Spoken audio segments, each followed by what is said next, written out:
Hi guys, my name is Neel और मैं आ गया आप लोग के लिए फिर से एक नया वीडियो लेकर। देश में चुनावी माहौल चल रहा है, तो उसी बीच में आपके लिए एक इन्फॉर्मेटिव न्यूज़ लाया हूँ। आज बात करेंगे हम लोग नोटा के बारे में, जिसे इंग्लिश में बोला जाता है नन ऑफ द अबव। इसका अर्थ है कि इनमें से कोई भी नहीं। नोटा का उपयोग पहली बार भारत में 2009 में किया गया था। स्थानीय चुनाव में मतदाताओं को नोटा का विकल्प देने वाला छत्तीसगढ़ भारत का पहला राज्य है। नोटा बटन की 2013 के विधानसभा चुनाव में 4 राज्यों छत्तीसगढ़, मिजोरम, राजस्थान और मध्य प्रदेश और राष्ट्रीय राजधानी क्षेत्र दिल्ली में अपनी शुरुआत की।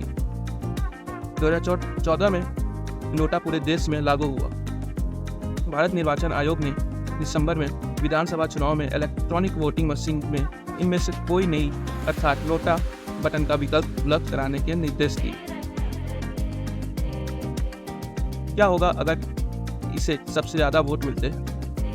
चुनाव के दौर में वोट डालते समय अगर आपको लगता है कि कोई भी उम्मीदवार सही नहीं है, तो नोटा का बटन दबाकर आप अपना विरोध दर्ज करा सकते हैं। नोटा के आने के बाद से कई चुनाव हो चुके हैं, लेकिन तब भी इसके तहत लगभग 2 से 3% मतदान होता है। लेकिन क्या आप जानते हैं कि अगर इस नोटा को सबसे ज़्यादा वोट मिलते हैं तो क्या होगा? क्या ऐसा होने पर चुनाव रद्द हो जाएगा और दोबारा चुनाव होगा? आइए आज हम जानते हैं कि नोटा क्या होता है और अगर इसको सबसे ज़्यादा वोट मिले तो क्या होगा। जब तक देश में नोटा की व्यवस्था नहीं थी, जब चुनाव में अगर किसी को लगता था कि उनके अनुसार कोई भी उम्मीदवार योग्य नहीं है, तो वो लोग वोट डालने नहीं जाते थे और इस तरह से उनका वोट जाया हो जाता था। ऐसे में मतदान के अधिकार से लोग वंचित रह जाते थे। ऐसे में साल 2009 में चुनाव आयोग ने सुप्रीम कोर्ट को नोटा का विकल्प उपलब्ध कराने के संबंधी मंशा से अवगत कराया था। नोटा का फुल फॉर्म होता है नन ऑफ द अबव, मतलब इनमें से कोई भी नहीं।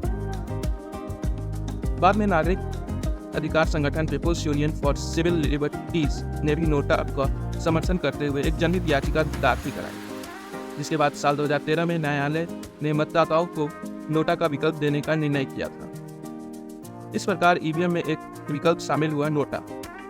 इस प्रकार नोटा का विकल्प उपलब्ध कराने वाला भारत विश्व का 14th देश बना, यानी कि 14वां देश बना। भारत से पहले नोटा का विकल्प 13 देशों में मतदान के समय जनता के लिए उपलब्ध रहता है, जिनमें अमेरिका, कोलंबिया, यूक्रेन, रूस, Bangladesh, Brazil, Finland, Spain, France, Chile, Sweden, Belgium, Greece सहित अब इस लिस्ट में 14वें नंबर पर भारत भी शामिल है। इनमें से कुछ देश ऐसे भी हैं जहां नोटा को राइट टू रिजेक्ट का अधिकार मिला हुआ है, जिसका मतलब है कि अगर नोटा को ज़्यादा वोट मिलते हैं तो चुनाव रद्द हो जाता है और जो प्रत्याशी नोटा से कम वोट पाता है वह दोबारा चुनाव नहीं लड़ सकता है।